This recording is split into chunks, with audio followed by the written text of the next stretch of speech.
Então, pessoal, no nosso último bloco, nós estávamos aí fazendo considerações que reverberam, que são derivadas, né, dos princípios da proibição da proteção deficiente, bem como do melhor interesse do menor. Temos aí diretrizes constitucionais, expliquei aos doutores e doutoras o que seriam as diretrizes constitucionais, que norteiam o legislador a criar mecanismos de proteção justamente para públicos específicos. Falei com vocês e trouxe novamente um lembrete do entendimento do Supremo Tribunal Federal de que as ações afirmativas são plenamente constitucionais. Então, aquela afirmação de que direitos humanos é direito de bandido, isso é superado, quer dizer, há uma contradita de caráter absoluto a essa informação que reside justamente, né, nas ações afirmativas e no tratamento da igualdade substancial que se dá a diversas outras pessoas que não aquelas encarceradas, que não os reeducandos, que não os acautelados, que não os presos provisórios ou aqueles que respondem, ainda que em liberdade, processos criminais. Nós temos então as chamadas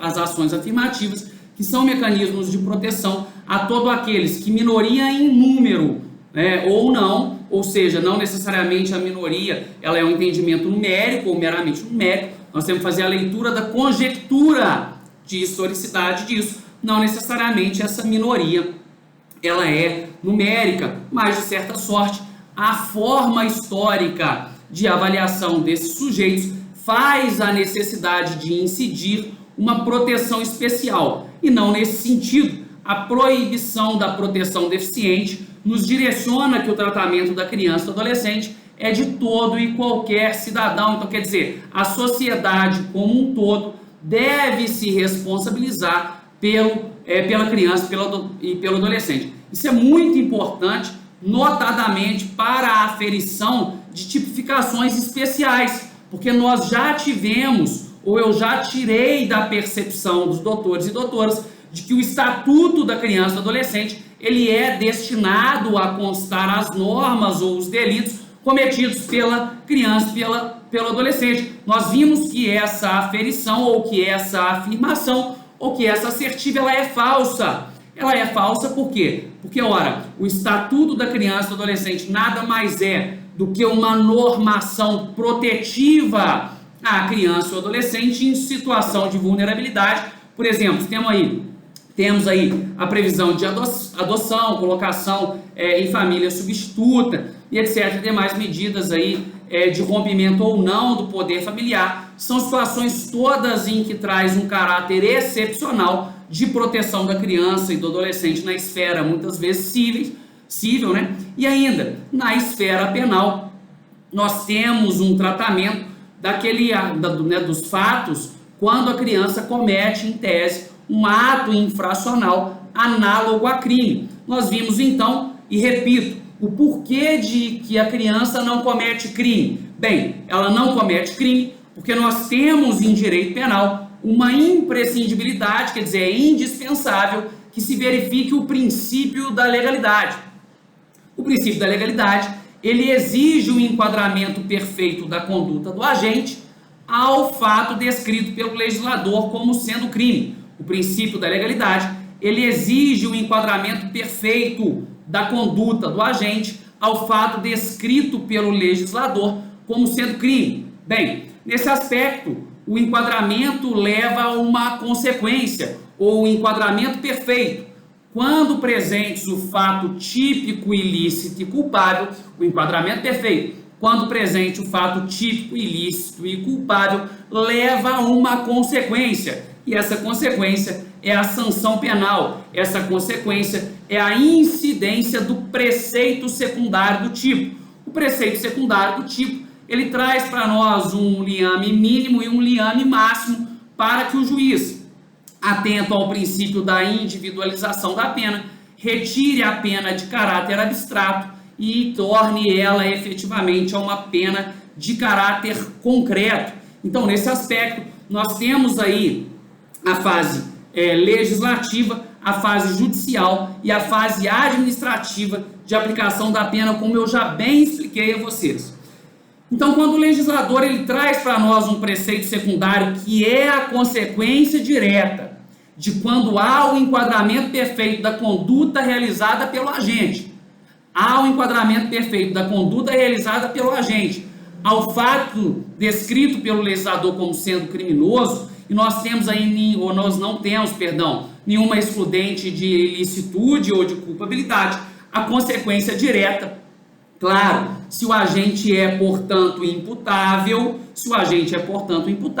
a consequência direta é a aplicação da sanção penal prevista em lei. Lá do outro, né, no caso da criança e do adolescente, nós temos uma diferença essa que reside justamente no fato de que, muito embora se verifique o enquadramento perfeito da conduta do agente menor de idade ao fato descrito pelo legislador como sendo crime, nós não podemos sancionar essa criança e esse adolescente às iras legais na forma prevista pela legislação comum. Hugo, não entendi. Traz isso para um exemplo. Perfeitamente, doutores e doutoras. Nós temos ali a necessidade, por exemplo, de que o agente seja maior e capaz e analisada as demais percepções de antijuridicidade, né, de ilicitude e culpabilidade, que esse agente, ao ser submetido às iras penais, imaginemos, do artigo 33 da Lei 11.343 de 2006, lá no tráfico de drogas, nós temos um preceito secundário no caput de 5 a 15 anos. Então veja, se esse agente é maior de idade, é plenamente possível que, caso ele tenha cometido a conduta na forma descrita pelo legislador como sendo criminosa, que ele seja submetido a uma pena de reclusão de 5 a 15 anos. Reclusão que nós sabemos admite regime fechado, regime semiaberto e regime aberto, ao passo que a detenção apenas inicialmente o semiaberto e o aberto, né? Nesse passo, destaco que o tráfico de drogas, salvo melhor juízo, né? Salvo melhor o parágrafo 4º do artigo 33, que o Supremo Tribunal Federal já exarou o entendimento de que o tráfico de drogas cometido na forma do parágrafo 4º, ele é conhecido popularmente como tráfico privilegiado, mas o que nós temos ali não é uma privilegiadora. A natureza jurídica do parágrafo 4º do artigo 33 da Lei de Drogas é de causa de diminuição de pena. O Supremo Tribunal Federal já exarou que no tráfico privilegiado não há hediondez, ou seja, a incidência da causa de diminuição de pena afasta a hediondez do delito na forma da jurisprudência do Supremo Tribunal Federal. Momento em que, na modalidade privilegiada, o tráfico passa a admitir tanto a substituição das penas privativas de liberdade pelas restritivas de direito, como o regime diverso do fechado, né? O regime inicial diverso do fechado, o que não na modalidade do caput. Por quê? Porque na modalidade do caput, né, nós temos ali um crime de natureza hedionda e nós sabemos que a lei de crimes hediondos é taxativa, é expressa em que o regime inicial de cumprimento de pena dos crimes hediondos é o fechado. O regime inicial de cumprimento de pena dos crimes hediondos é o fechado. Faço aqui para a gente enaltecer o debate, para a gente trazer uma consideração crítica à percepção da lei de crimes hediondos, que a lei de crimes hediondos dispunha, de que o regime integral, tá? De que o regime integral dos crimes hediondos, o regime de cumprimento de pena, seria integralmente fechado. Quer dizer, o indivíduo entraria cumprindo pena no regime fechado e estaria em regime fechado até o final da sua sanção corpórea. A gente chama de sanção corpórea a sanção que envolve pena privativa de liberdade. Então ele estaria no regime fechado desde o início até o final. Note-se que houve uma alteração que, inclusive, nas entrelinhas, e inclusive ali embaixo do que era público, ou alguns entendem que de fato a divergência era pública. Note-se que o judiciário era muito desgostoso com essa previsão legislativa, porque entendia o judiciário de forma muito acertada que supracitada legislação, qual legislação? Aquela que dispunha que os crimes hediondos seriam cumpridos em regime integralmente fechado. Entendia o judiciário que a supracitada legislação ou a supracitada previsão, ela excedia o âmbito de competência do Poder Legislativo. Por que ela excedia o âmbito de competência do Poder Legislativo? Bem, ela excedia o âmbito de competência do Poder Legislativo pura e simplesmente porque ela desconsiderava dois princípios constitucionais. Primeiro, o princípio da isonomia, o princípio da isometria dos poderes. E segundo, o princípio da individualização da pena. Por quê? Num primeiro momento, entendia o judiciário de forma acertada, tá? De forma muito correta, que compete ao juízo das execuções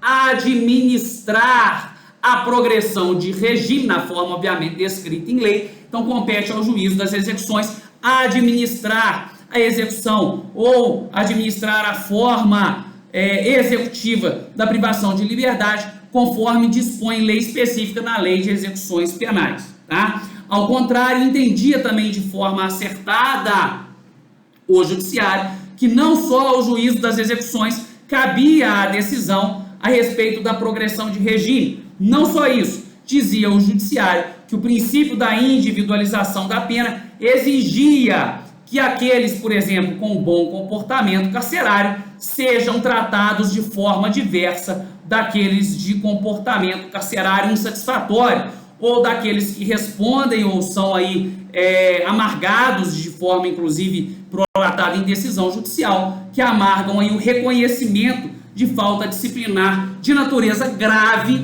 no âmbito das execuções penais, tá? Na fase administrativa de aplicação da pena. E veja-se que o judiciário, nessa percepção, foi muito correto. Ao meu ver, a visão do judiciário à época descrevia justamente a vontade constitucional. Note que a vontade constitucional não implica em preservação ou em defesa de privilégios a reeducandos, tanto assim que o artigo 112 da Lei de Execuções Penais foi implementado, tá, pelo pacote de lei anticrimes e tratou aí de uma forma mais rigorosa inúmeras progressões de regime, quer dizer, dificultou a progressão de regime de inúmeros reeducandos, justamente com a necessidade ou pela necessidade de dificultar, tá, a benesse em execução penal daqueles que aparentemente fazem parte ou ainda que assim de organização criminosa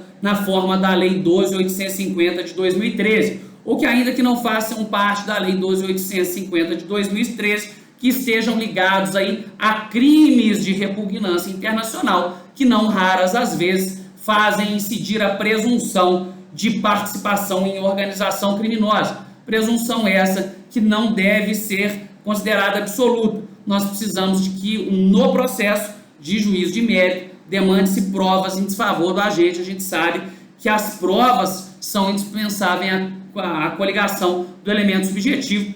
Então, na verdade, nós não podemos falar que o indivíduo preenche organização criminosa se não houver provas nesse sentido. Mas veja, o artigo 112 da Lei de Execuções Penais, ele foi alterado pelo pacote de lei anticrimes e tornou aí de forma mais rigorosa a progressão de regime em diversos crimes. Notadamente, uma das finalidades do pacote de lei anticrimes é tratar de forma mais rigorosa, digo agora na conjectura como um todo, é tratar de forma bem mais rigorosa, bem mais acentuada, aqueles que em tese têm envolvimento com a organização criminosa na forma pactuada pela Lei 12.850 de 2013. Tá? Então nós trazemos agora à baila novamente a pergunta inaugural que não quer calar do nosso primeiro bloco. A nossa pergunta inaugural dizia respeito a uma condenação, tá? A um julgamento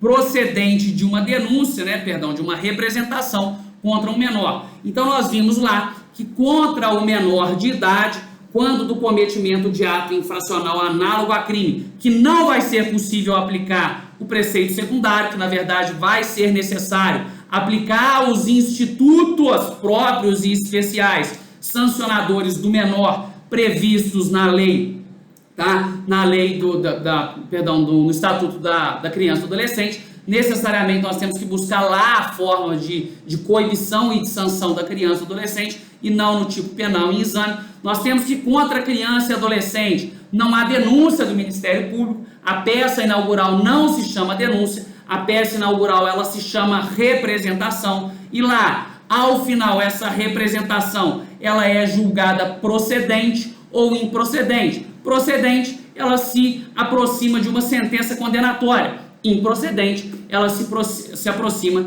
de uma sentença absolutória. E aí, nesse aspecto, a minha pergunta é: a pessoa menor de idade que não comete crime, ela comete um ato infracional análogo a crime. Por quê? Porque não é possível aplicar o preceito secundário. Ela tem em seu desfavor, essa alma cebosa tem em seu desfavor uma representação. E depois de coligado todos os elementos de prova, essa representação é julgada procedente, quer dizer, ela se aproxima de um juízo condenatório, e essa criança, esse adolescente, no caso que nós vamos falar aqui de internação, esse adolescente é submetido à internação pelo período de 1 ano. Submetido ao período de 1 ano de internação, o indivíduo é posto em liberdade. E aí, posto em liberdade, já agora com a maioridade, posto em liberdade, já agora com a maioridade, esse sujeito volta a delinquir. Esse sujeito, ele volta a delinquir.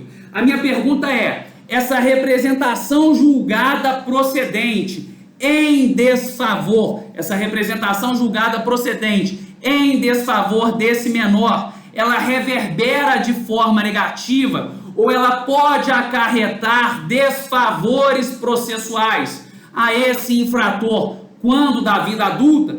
Repite a pergunta. Vamos lá.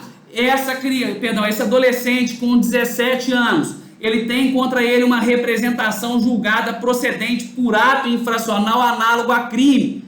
Ela se aproxima então de um juízo condenatório. A minha pergunta é: quando posto em liberdade, quando ele sai do cumprimento dessa medida de internação e já agora com a maioridade, ele pode ser desfavorecido de alguma forma por conta dessa representação julgada procedente? Isso é uma grande pegadinha, porque indene de dúvidas a maioria dos doutores fez a percepção coligada ao princípio da presunção de inocência, coligada ao princípio da presunção de inocência, bem como coligada à definição legal do que seria a reincidência. Percebam que Vossas Excelências conhecem a definição do que seria a reincidência e, atentos a essa percepção, indutivos à natureza da reincidência como agravante, disseram: não, na eventual sentença condenatória em desfavor desse sujeito, o juiz não pode agravar a pena, o juiz não pode considerar como agravante, ou o juiz não pode considerar, meu filho, como sendo maus antecedentes, a representação julgada procedente em desfavor dessa alma cebosa à época que ela era menor. Sob outro enfoque, a pergunta não foi essa. A pergunta não foi limitada aos termos da sentença. A amplitude do questionamento ela é maior, porque lá disse o questionamento: é possível que esse indivíduo tenha a certidão, tenha essa representação julgada procedente, que isso reverbere de forma negativa, processualmente falando, em seu desfavor? Sim, é possível. E na nossa próxima aula eu vou trabalhar isso de forma muito minuciosa, mas para os doutores e doutoras já entenderem. O artigo 312 e 313 do Código de Processo Penal, ele exige que para a decretação da prisão preventiva sejam preenchidos alguns requisitos e pressupostos. Imaginemos que o juiz necessariamente vá, na hipótese do caso concreto, decretar a prisão preventiva do indivíduo. Quer dizer, a prova ainda não foi produzida. O juiz não vai falar se esse camarada ele é condenado ou se ele é inocente. O juiz simplesmente vai fazer um juízo decretatório de prisão preventiva para que esse indivíduo responda a princípio o processo, preso e encarcerado. Encarcerado por quê? Se for por garantia da ordem pública, nós temos uma indispensabilidade, muita gente esquece disso, mas uma indispensabilidade de demonstração de periculosidade. Aí eu pergunto, a certidão de antecedente do menor, com lá várias passagens desse sujeito em ocorrências quando menor de idade, isso não pode ser utilizado para subsidiar, quer dizer, para dar concretude ao argumento do magistrado, no sentido de que esse indivíduo é pessoa conhecida no meio policial, é pessoa que tem periculosidade acentuada, é pessoa que já demonstrou inúmeras vezes que, se mantido em liberdade, voltará a delinquir e ainda cometerá delitos da mais alta gravidade.